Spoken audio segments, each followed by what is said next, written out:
Hey guys, 66 here, and right now I'm really bored, so I'm going to be debunking this new video that MJTV Pokeviz just made. So I enjoy this guy's content, mainly the top 5s and stuff, but he really isn't that good at competitive in my opinion.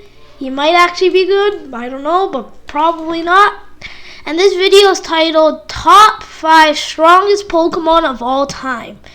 And when you first look at it, well, that's nothing wrong, right? If you look at different formats, you can test out what is the strongest Pokemon. But no, he doesn't use that. Instead, he uses the highest base stat total.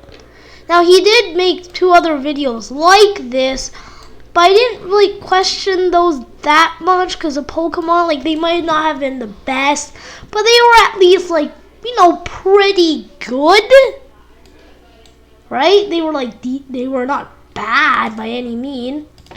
So the first list he made was actually pretty decent. I wouldn't put Arceus on it. I would put something like Darkrai instead.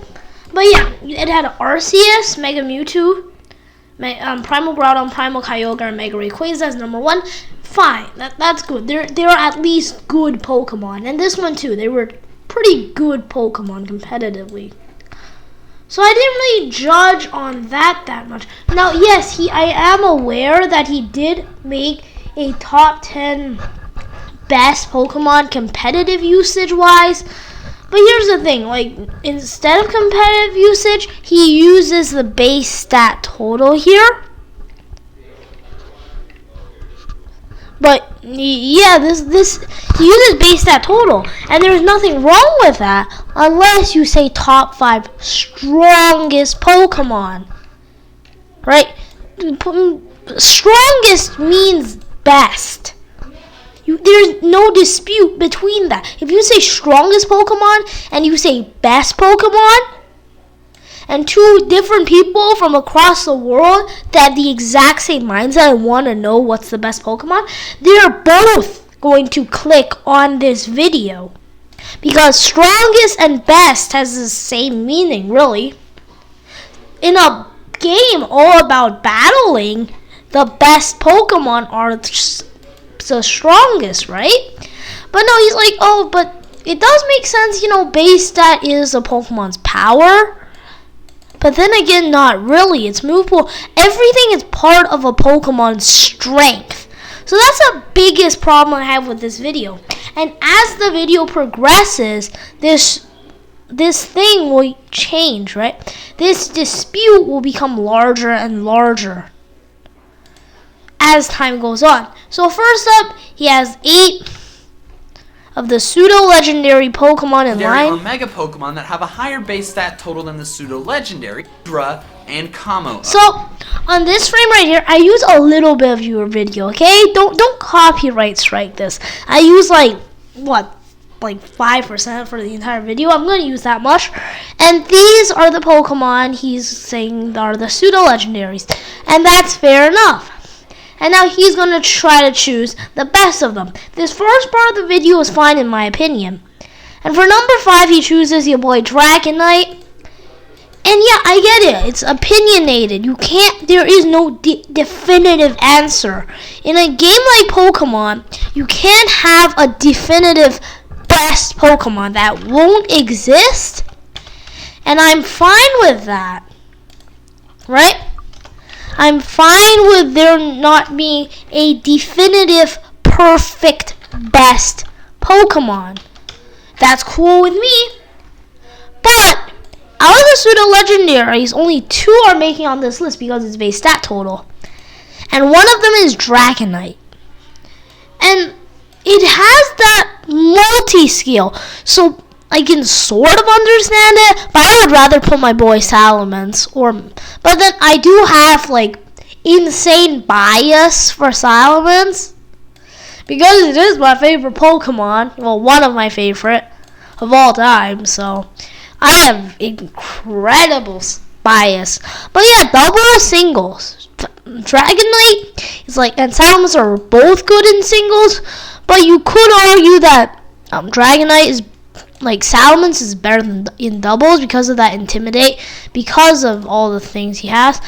And in terms of bulk, Salamence has a lot less, but he can be run more specially, so you have to be more aware. I've seen a lot of Draco Meteor sets on Salamence, and those things are pretty deadly. Well, in Dragonite's case, it has less special attack, and Salamence also has a higher speed stat.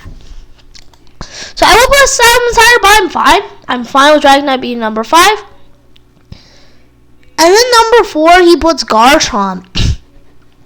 And yeah, it makes sense. Garchomp is incredibly powerful. If we pull up the Garchomp, it is just slightly less bulky, but still really bulky Dragonite with slightly less attack, but a lot more speed. So Garchomp's a lot more unpredictable. There's Tank Chomp sets, but there's also Scarf Chomp. There's the Groundium Z Chomp. There's a lot of ways to run the Garchomp, making it really unpredictable. I don't think it even gets the Dragon Dance. But here's the thing, it doesn't need the setup from the Dragon Dance. It's fast enough. It's slower than... Oh, it's actually slightly faster. Salmon's only 100 base speed. It's slightly faster than Salmon's. At 102 base speed does a lot. It has a lot of offensive pressure. And the ground type is really good. It gets a ground type, so it can use Earthquake. So yeah, I have nothing. This spot is good for Garchomp because it's a really, really good Pokemon. But you know, but then you start thinking, why is Garchomp only number 4? If we look at what was it? Battle spot usage rates from the official Global Link in Pokemon. By usage, of course, usage isn't like how good a Pokemon is, but in general, people like to use good Pokemon, and Garchomp is the most used Pokemon. Now, Tapus are considered legendary, same with Ultra Beast, so even when we take those out, Garchomp is the first most used, followed by Mimikyu, Charizard, Salamence. But Charizard is mainly for that Mega. What does Salamence run in? Out item. So yeah, it's also mainly the Mega. Really? I didn't know that. No, same with the Charizard. Charizard is almost always Mega. Basically 100% chance of being Mega. And Garchomp has a basically 100% PNC move? No, actually Choice Scarf. Yeah, singles is a lot different than doubles. And there's a Mimikyu. So these two are Megas. These are legendary. So it's Garchomp's number 1. And Mimikyu's number 2. And with this one, we have Aegislash as number 3. But yeah, in this, Megas are allowed and so are transfers. So yeah, but if we look at singles, first usage is Mimikyu. If we look at doubles, first usage is, we can't include that. No that, no that, no that, no that. Garchomp's number 1. If we look at special, I don't even know what that is. Garchomp's number 9. I don't know what special even is. And we look at championships, Arcanine's number 1, Garchomp's number 2. So as you can see, overall, Garchomp is always really freaking useful in the meta game. So I don't know why he's number 4, but what is it outclassed by? Wishy-Washy. No, since once it's age. It's, what is it? Where is it? Can I see the frame? Please, I don't want a copyright strike. This thing, Wishy-Washy. Okay, let's see. So we know the pseudo legends have 600 base stat, which is apparently what he's going by, right? Wishy-Washy School, right here.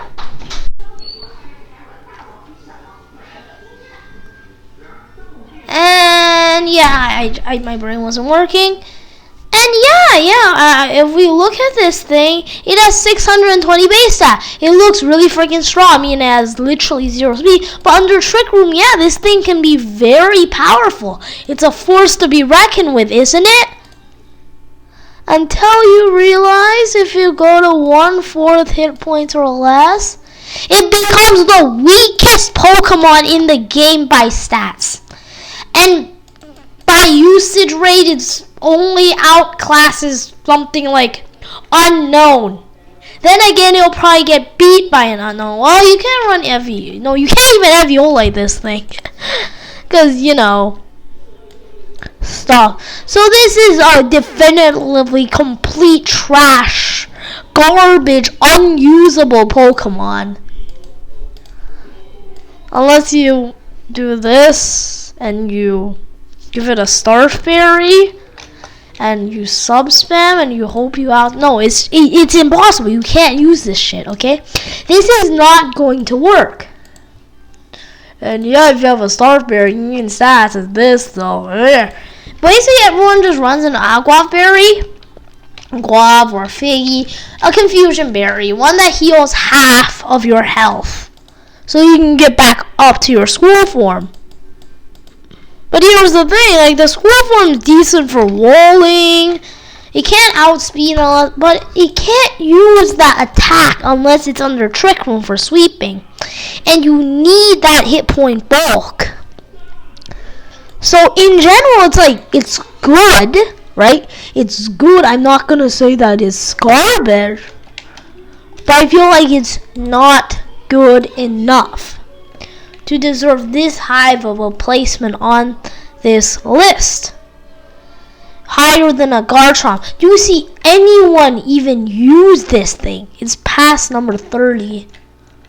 Vanillux is used more than this. Okay, fine. Vanillux actually decent with that snow warning, but still.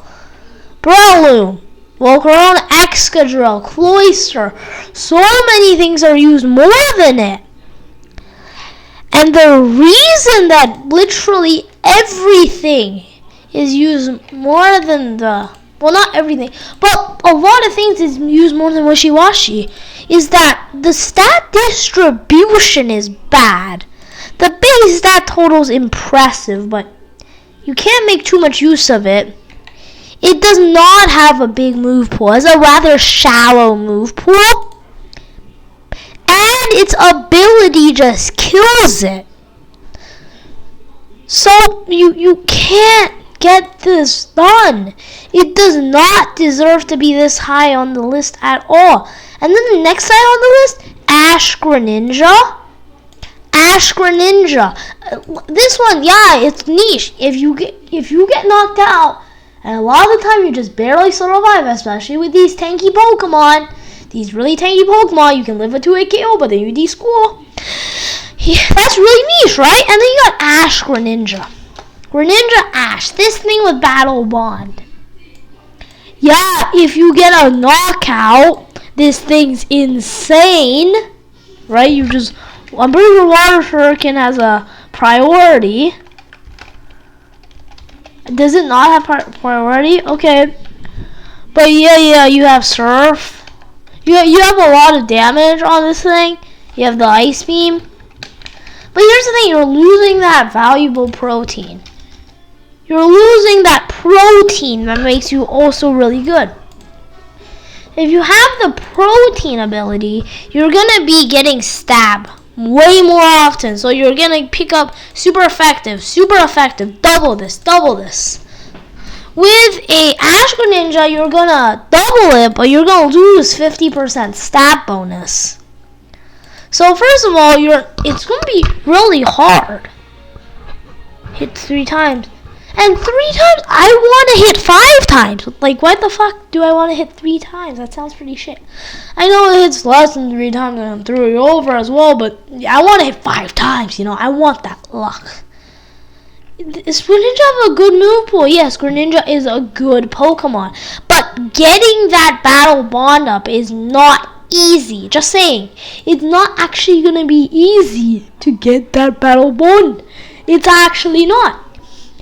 You can use a lot of different things on the Greninja, but you have to faint a Pokemon to get that Battle Bond to activate. And then, it's very likely you're going to have something like a Life Orb. Life Orb's going to lower your health. Whatever they hit you with is going to lower your health. Because yes, you have that 122 speed.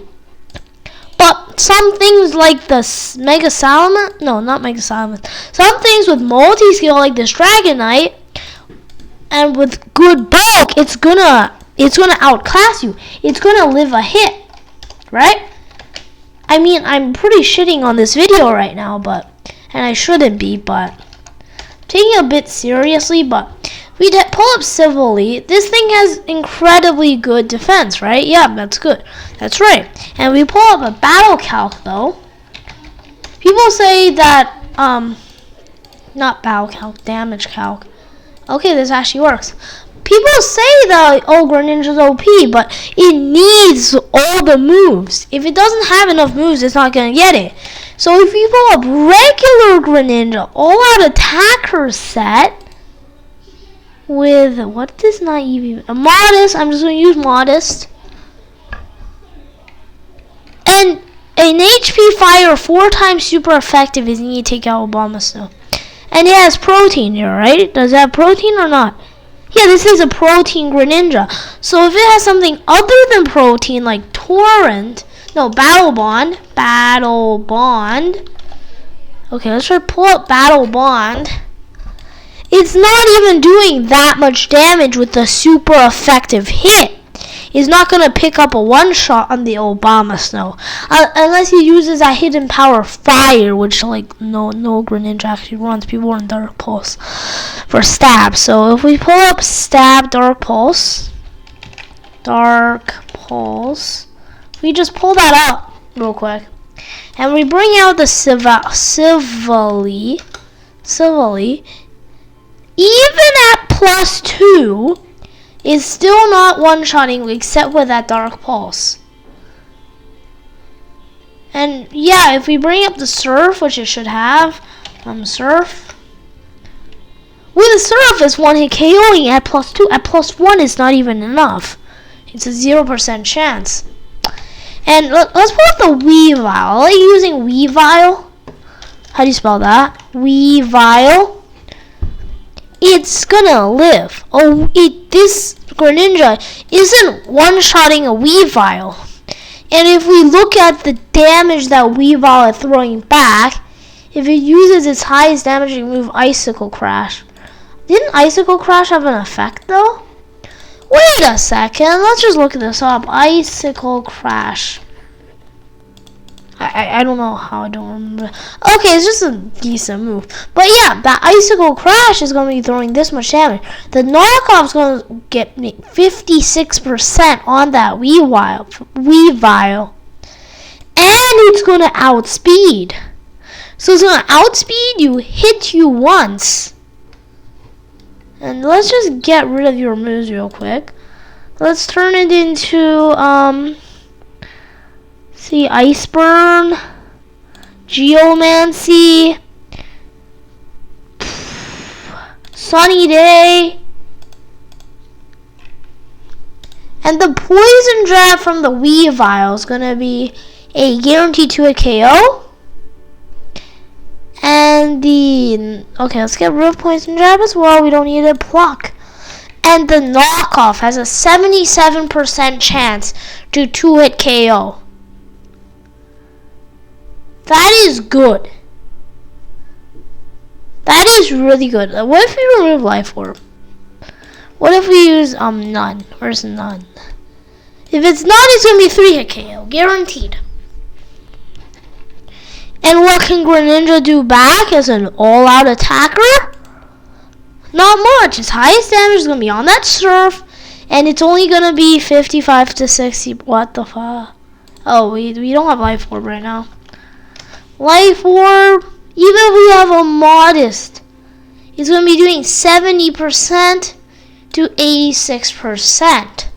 But since Weavile is going to be faster with the Jolly Nature, if it was an Adamant Weavile, it will be knockoff, outspeeds you, you do the damage, it knocks off again, you're dead. Sure, if you run your own Timid, it's still going to be a 2-hit KO. And now you're going to outspeed, but they're probably going to run that Jolly anyways. And it's going to be a 2-hit KO because you're going to take Life Orb damage. And then he's going to take you out. Yeah, it's that easy. With a Weavile. And we pull up something like a Garchomp, for example. Yeah, it is useful. I know it is, but I'm just saying, you know, you can get taken out pretty easily. That Earthquake's going to be doing 80% to 94%. What even is Ice Burn? We're using Ice Beam. I don't know what Ice Burn is. Sure, Ice Beam will one-shot Garchomp on a 4-time super effective hit. If we use a Surf, a neutral hit, that's going to be doing a 2-hit KO range. And this is a Fire EMZ Garchomp. It should be Ground EMZ. Sure, it is KOing that Garchomp. That is true, but what if we had Tank Chomp? What if it was Tank Chomp? That would still be a 1-hit KO. I get that, but that's a 4-time super effective hit. And basically, it's good, but not good enough. And this is actually getting kind of long. Let's hurry up and finish this debunk. And his number 1 is Slacking. Fucking slacking. It has a 670 base stat total, but it has Truant. It skips a fucking turn. So it basically gets hit twice. And it has less than Snorlax level of defense. It has less hit points than Snorlax. And less defenses than Snorlax. What does it have? More of attack and fucking speed. Slacking, though, that Truant, it's gonna kill you. You half everything. That's basically what you do. You half everything. So now it has 75 hit points, 80 attack, 50 defense, 47-ish special attack, 37-ish. No, is it? No, it's like 32 or 2 or 3-ish special defense and 50 speed. That's nothing. Right, yeah, you can retaliate and then switch out. I mean, you're going to be picking up a lot of one-shots with a Scarf, with a band, with a Choice Band Retaliate. Yeah, that's going to be doing a lot of damage. What was that? Choppleberry. Okay. I should stop looking at the Choice Band Retaliate with Max Adamant. Yeah, that's a lot of fucking damage. Right? At the same time, Truant just makes it not good.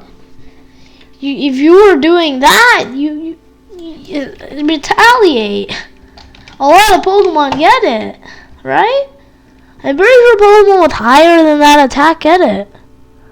If I wasn't mistaken. Am I actually wrong? What the fuck? I thought there was better retaliators than Slacking. Find it. I thought Rampardos got it. Okay, let's just look up Rampardos. This thing has 165. Does it get Retaliate? Okay, it doesn't get Retaliate, but you just use Giga Impact instead, since that's literally what Truant does to you in the first place. So, yeah, you can ban Giga Impact on this Slacking. Just shut the fuck up, okay? It's not gonna be good. Shut the fuck up. It's not good with the Truant. You have to skill swap it to someone else or Gastrolacid it.